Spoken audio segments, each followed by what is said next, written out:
Welcome to footballgameplan.com, where football makes sense. That's Emory Hunt, the czar of the playbook, and I'm Tyler Merkovich.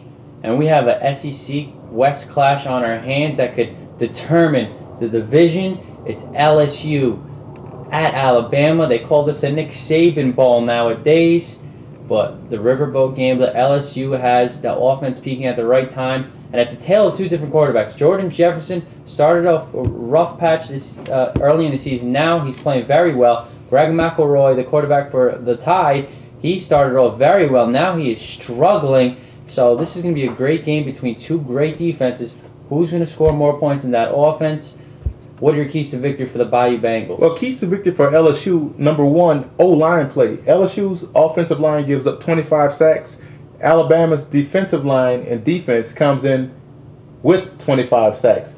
So that has to be a problem for LSU that they have to fix before Saturday. That they have to get that O-line short up. Otherwise, whoever's back there at quarterback is going to end up on their back all day. Two, special teams is going to be crucial. Yeah, on one hand, you have Trenton Holiday, fastest player arguably in college football.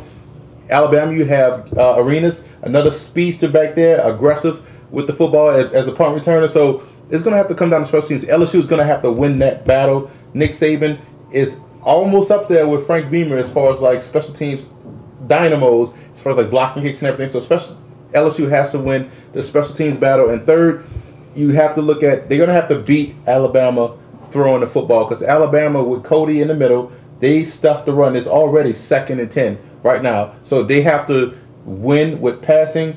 Those are the keys to victory for LSU. You know, Jefferson's got the targets in Tolliver, LaFell. You know, those are good options for him. But Alabama has better targets in Julio Jones and a couple others. The tight end is getting into the mix, Colin Peak. But McElroy really needs to throw the ball well to take the pressure off Mark Ingram. And you know that defense is there with Terrence Cody, Rolando McClain. So what are your keys to victory for the Crimson Tide? Well, keys to victory for Alabama, they have to stack the line of scrimmage, because you know LSU wants to run the football, control the time of possession, and make the passes easy for Jordan Jefferson. So you want to stack that line of scrimmage. The good thing about Alabama, they have really good cornerbacks, so they can play man on those receivers and force Jordan Jefferson to beat them with his arm. Two, you have to stay ahead of the chains.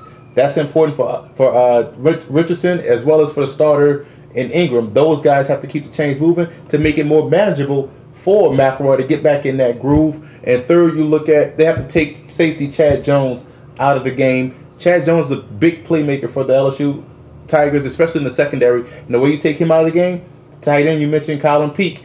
He's back healthy. He should get some more. You keep him moving, keep that safety out of the game. That allows Julio Jones and company to work themselves underneath. I like Bama in this matchup, because if it had to come down to a passing game, I'm going to take McElroy over Jefferson. I'm taking the Crimson Tide also. And with all the controversial calls, you know something might happen to favor Alabama in this game. They want an undefeated matchup in Atlanta between the Gators and Crimson Tide. I think Alabama will prevail. A little better defense, and they have potential in the passing game, and they can make enough plays to win it there.